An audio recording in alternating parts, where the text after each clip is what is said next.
Peuple d'Afrique, recevez nos salutations. Nous disons merci aux dirigeants de l'AES. Il fallait se communiquer pour dénoncer cette imposture des dirigeants de la CEDEAO. Et d'ailleurs, nous avons apprécié la communiqué qui dit clairement que c'est une minorité. Que c'est une minorité de chefs d'État qui manipulent tous les autres ou tous les autres les laissent faire. Sont eux qui prennent en otage la CEDEAO pour les intérêts de puissances impérialistes. Nous l'avions dit et les choses sont de plus en plus claires à travers ce communiqué de la CEDEAO. C'est ce qu'on avait dit. Plus la CEDEAO tire sur la corde, plus elle va se faire découvrir. De la CEDEAO, on n'a aucun intérêt. Les gens disent, on sort de la CEDEAO avec effet. Vous nous sortez des histoires d'une prorogation de 6 mois. Ça veut dire quoi? Les 12 mois de négociation là, qu'avons-nous fait avec? Au lieu de négocier pendant 12 mois, les cas de sortie des pays de l'Est, ils ont passé 12 mois à vouloir déstabiliser les pays de l'Est, espérant tirer profit du résultat d'une déstabilisation quelconque. Beaucoup de gens ont été activés. On a mis la main sur beaucoup d'entre eux. C'est pourquoi le Niger a convoqué d'ailleurs l'autre jour les chargés des affaires de l'ambassade du Nigeria au Niger pour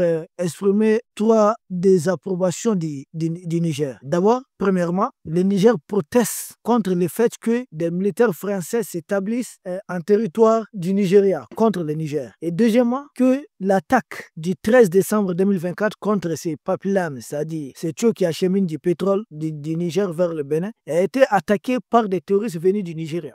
Troisième élément, tous les pro-Bazoum, tous ces hommes qui ont été dressés juste pour combattre l'État, la stabilité du Niger, se trouvent en territoire du Nigeria. C'est inadmissible. Raison pour laquelle les chargés des affaires ont été convoqués. Ils ont nié en bloc. Mais dans leur réponse, il y a une ambiguïté monstrueuse. Ils disent quoi? Qu'il n'y a pas de militaires français au Nigeria pour déstabiliser le Niger, les institutions du Niger. Nous avons dit non, les choses ne sont pas claires. Il y a des militaires français au Nigeria, oui ou non? C'est ça la question. Il y a des militaires français au Nigeria, oui ou non? Et ensuite, on va parler maintenant de la raison de leur présence. Quel est l'accord de sécurité, l'accord de défense entre le Nigeria et la France, à tel point de voir des militaires français se déployer au Nigeria? Je comprends, les autorités nigériennes vont dire qu'ils sont là-bas pour une promenade de santé. C'est ça que ça veut dire? Que des militaires français sont en réalité des touristes au Nigeria. Donc, ils ne sont pas là-bas pour déstabiliser le Niger. C'est ce qu'ils veulent nous faire croire. Mais dans les faits, c'est pas ça. Nous savons que la junte française tourne autour du Niger juste pour s'accaparer de l'uranium. Et nous savons aussi qu'ils ont saisi une instance internationale pour dire qu'ils protestent contre la manière par laquelle le Niger les a dessaisis de son uranium. Nous savons aussi qu'ils utilisent la CEDEAO pour voir comment garder les pays de l'Est. Tout ça, c'est juste autour des questions d'uranium aussi. Et nous savons, à défaut de cela, les services de renseignement français avaient déjà dit par le passé que maintenant qu'ils n'ont plus leurs ambassadeurs et autres là-bas, qu'ils doivent commencer à déstabiliser le Niger. Ce qui n'a jamais été condamné par les officiels de la France. Pourtant, il s'agit des hauts responsables de la DGSI. On va me dire un ancien. Oh, on comprend pour ceux qui peut-être ne connaissent pas réellement le fonctionnement des services secrets occidentaux. Des gens comme ça ne sont pas des anciens. Ils sont toujours en activité. Ils n'ont pas certaines responsabilités. Les dirigeants de l'AES, dans leur communiqué, sont revenus sur l'expression effet immédiat. Nous-mêmes, on ne comprend pas qu'on se retire avec effet immédiat. Bon, ils ont parlé des 12 mois. Les 12 mois sont là ou bien ne sont pas là? C'est la question que nous mettons sur la table. Les dirigeants de l'AES ont pris des mesures solides, des mesures draconiennes. Parmi ces mesures, chers peuples d'Afrique, on va essayer de citer les mesures les plus décisives et puis les analyser. La première mesure, c'est de mettre en état d'alerte. En état d'alerte, toutes les armées de l'AES, toutes nos forces de sécurité et de défense. Ça, c'est la première grande décision qui a été prise. Parce qu'il faudrait se préparer à toutes les éventualités. Ils se déploient au Nigeria. Que vont-ils faire? Nous savons qu'ils sont encore dans d'autres pays autour de nous. Jusque quand on va tolérer de tels actes? Et les populations de l'AES sont appelées à la vigilance et à communiquer le moindre cas suspect aux forces de défense et de sécurité. Et encore, la mesure qui me semble la plus bonne, la décision la plus bonne, c'est que dorénavant, les pays de l'Est décident de faire de l'espace confédéral un théâtre unique d'opération. Dans le jargon militaire, c'est là à chaque fois. Ça veut dire tout simplement que dorénavant, les états-majors des pays de l'Est sont comme un seul et même état-major. Que le militaire malien, c'est dorénavant le militaire burkinabé. C'est le militaire du Niger. Que même quand vous jetez les cailloux au Burkina, le militaire malien peut se retrouver là-bas et le militaire du Niger. Donc si vous quiconque tente de déstabiliser l'un des 3 pays, les autres armées seront là-bas tout de suite. C'est pour dire s'il y a des officiers infiltrés dans un des pays qui pensent pouvoir réussir un coup, les 2 autres armées mettent en garde que dorénavant, nous sommes un seul théâtre d'opération. Donc, ça ne serait plus une histoire entre armées tentant. Non, non, non. Si vous tentez quoi que ce soit, ça serait votre petite unité contre toutes les autres armées de l'AES. Comme ça, vous serez vite croqués. C'est de cela. On revendiquait ça il y a longtemps. Merci. Merci en fait. Nous assistons vraiment et davantage à la matérialisation de l'AES, de l'unité africaine. Dorénavant, les pays africains disent non à tout coup d'État de la France. Tout officier qui va s'hasarder à vouloir jouer le jeu du colon, le jeu des impérialistes, aura affaire aux deux autres armées et mettez dedans leurs armées de l'air. Donc on ne va pas tolérer. Ça, c'est des mesures fortes qui ont été prises. Et nous saluons cela à sa juste valeur.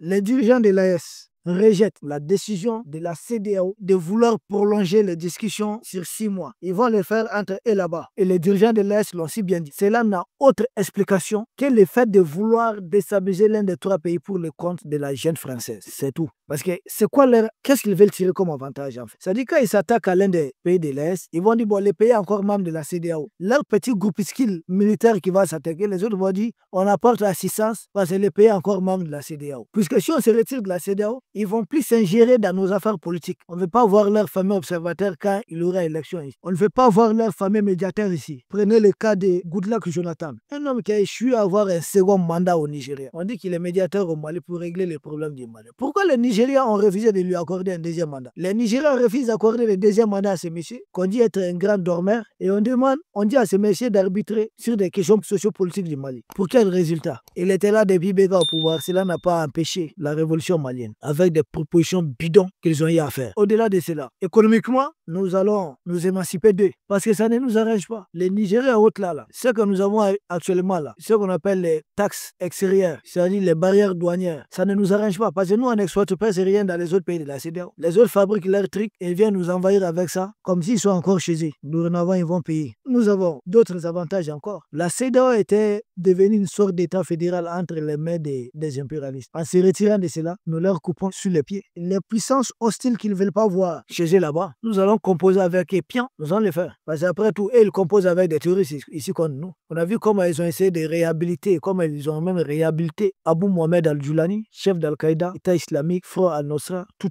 Maintenant, on dit que c'est un homme fréquentable. Sa tête n'est plus mise à prix à 10 millions de dollars. Pourtant, les mêmes Al-Qaïda dont a été un chef, Julani, les mêmes Al-Qaïda opèrent contre nous. Il a été le chef de l'État islamique en Syrie. Les mêmes États islamiques opèrent contre nous ici. Et ils sont en train de réhabiliter l'un de leurs chefs clés. Et ils nous demandent, vous savez, ces impérialistes, les ON des Africains, ils nous ont vraiment... Mais au même moment, je vois des Africains continuer de faire leur boulot. C'est ce qu'a dit le communiqué des pays de l'Est. Pourquoi quelques chefs d'État manipulent toute une organisation pour les intérêts d'Emmanuel Macron? Et même les savants que Macron ont vraiment son pays est à plein déclin. Nous avons vu des chiffres 2023, si on avait dit qu'ils ont fait un prêt record de 270 milliards d'euros. Mais 2024, ils ont ajouté 14 milliards d'euros. Ils sont passés à 284. Et 2025, on dit qu'il sera à 300 milliards. 2026, il sera à 315 milliards. 2027, peut-être à 330 milliards. Chaque année, ils vont s'endetter davantage. Et pendant ce temps, il y a des pays africains qui se battent pour les sauver. Moi, je ne comprends même pas comment certains Africains réfléchissent. Franchement, moi, je ne comprends pas. Au lieu de terminer avec les bourreaux, ils sont là à les aider à se consolider. Peuple d'Afrique, nous disons merci aux dirigeants de l'AES pour ce communiqué qui en réalité arrive au bon moment parce qu'on ne pouvait pas rester sans communiquer. Donc les 6 mois, nous les rejetons. Ça, c'est une histoire entre les gens de la CEDEAO. Pour nous, le 29 janvier, nous ne sommes plus membres de la CEDEAO. Et si la CEDEAO ose